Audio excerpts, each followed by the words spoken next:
হয় বৰ্তমান সময়ত পেট্ৰ পণ্যৰ মূল্য যথেষ্ট বৃদ্ধি পাইছে আৰু ইয়াৰ বাবে বহু কোম্পানীয়ে ইতিমধ্যে ইলেক্ট্ৰনিক বাইক গাড়ী নিৰ্মাণ কৰিছে আৰু বজাৰজাত কৰিছে। কিন্তু এইবাৰ কৰিমগঞ্জ জিলাৰ এগৰাকী ল'ৰাই পুৰণি এটি বাইকেৰে ইলেক্ট্ৰনিক বাইকত ৰূপ দিছে।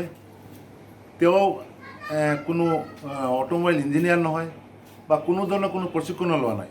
তেওঁৰ নিজৰ সুপ্ত প্ৰতিভাৰে এই এখন ইলেক্ট্ৰনিক বাইক নিৰ্মাণ কৰিছে আৰু এইমতে মই জানিব পাৰিছোঁ যে এই বাইকখন পথতে চলে। মুঠতে এই যিজন ল'ৰা হয় তেওঁ কোনো ধৰণৰ কোনো কোনো প্ৰশিক্ষণ লোৱা নাই। আচলতে এটা কথা আছে যে চেষ্টা আৰু ইচ্ছা থাকিলে সকলো সম্ভৱ, আৰু এয়া বাস্তৱত প্ৰমাণ কৰি দেখুৱালে এইজন ল'ৰাই।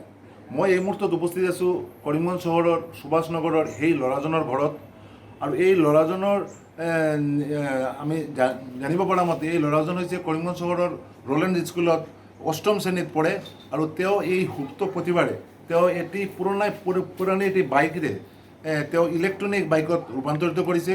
আৰু আমি পোনে পোনে এই ল'ৰাজন যি আছে তেওঁৰ লগত আমি কথা পাতিম আৰু তেওঁৰ পৰা জানিবলৈ যত্ন কৰিম যে এই যি বাইকটো যে তেওঁ বনালে এইটো তেওঁৰ কেনেদৰে কি ভাবিছিলে বা কিমান সময় লাগিছে বা কিমান টকা খৰচা হৈছে।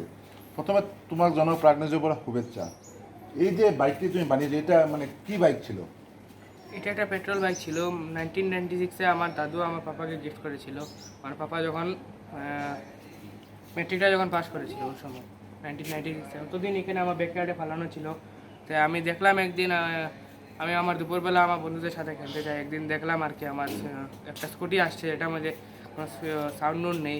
ওই সময় আমি লোকটাকে জিজ্ঞেস করলাম যে কী স্কুটি এটা। উনি বললেন যে ওটা হলো গিয়ে একটা ইলেকট্রিক স্কুটি। তো ওই সময় আমি চিন্তা করলাম যে এটা কেন বানানো যাবে না। এটা আমি আসলাম ঘরে, আমি সব কিছু বাদ দিয়ে আসলাম, খেলাধুলা ছেড়ে আসলাম। এসে আমি গুগলে সার্চ করলাম কী কী জিনিস লাগবে, কীরকম করতে লাগে। আমি এটা সার্চ করলাম, সার্চ করে বহুত কিছু রিসার্চ করার পরে আমি পেলাম যে এটা এরকম করতে লাগে। তাই আমি এখন এটা পাচ্ছি। আর আরেকটা কথা আছে, যেটা এখন পেট্রোলের দামটাও খুব বেশি, আর তারপরে এখন পলিউশনটাও খুব বেশি। তার জন্য আমি ওটা চিন্তা করে আর কি এটা বানিয়ে দিলাম। তো এটাই এখন আছে, ইলেকট্রিক বাইক আছে আমার। এই যে ইলেকট্রিক বাইকটা তুমি বানিয়েছো এতে তোমার কত টাকা খরচা গেছে, বা তোমার বাবা বা মা তোমাকে এতে কি সাহায্য করেছেন?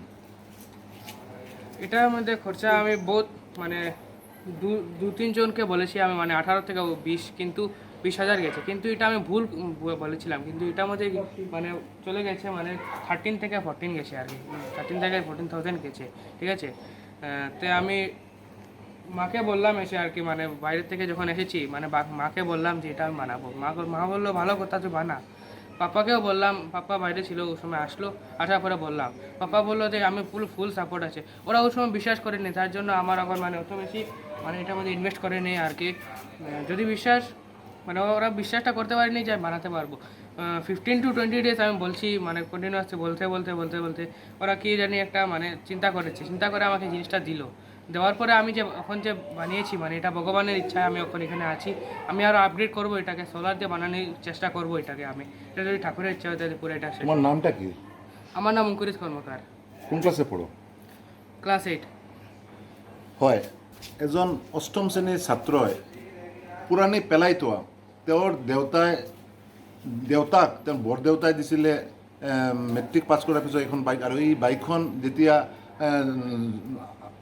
জংঘলৰ মাজত পেলাই থোৱা আছিলে সেই বাইকখন তেওঁ আনি এই বাইকৰ যিখন পেট্ৰল বাইক আছিলে এই পেট্ৰল বাইকত তেওঁ ইলেক্ট্ৰনিক বাইকত ৰূপান্তৰিত কৰিছে। আৰু এই মুহূৰ্তত তেওঁ এই বাইকটো আৰু আগবাঢ়ি যাবলৈ তেওঁৰ ইচ্ছা আছে।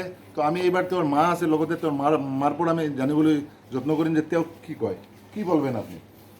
আমি তো খুব খুশি ও যে বানিয়েছে বাইকটা। প্রথম গত লকডাউন, যে কোভিড-19-এর জন্য লকডাউন ছিল, তখন থেকে ও কিছু না কিছু একটা বানিয়ে যাচ্ছে।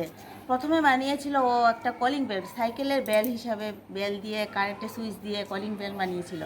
তারপর ও বানিয়েছে দইয়ের বাটি দিয়ে, বাটি কেটে পাখা বানিয়ে হ্যান্ড ফ্যান বানিয়েছে, ছোটো ব্যাটারি দিয়ে হ্যান্ড ফ্যান বানিয়েছে। তারপর ও চেষ্টা করলো যে বাইকে কীভাবে বুদ্ধি বানালো সেটা আমি জানি না, ভগবানের ইচ্ছা।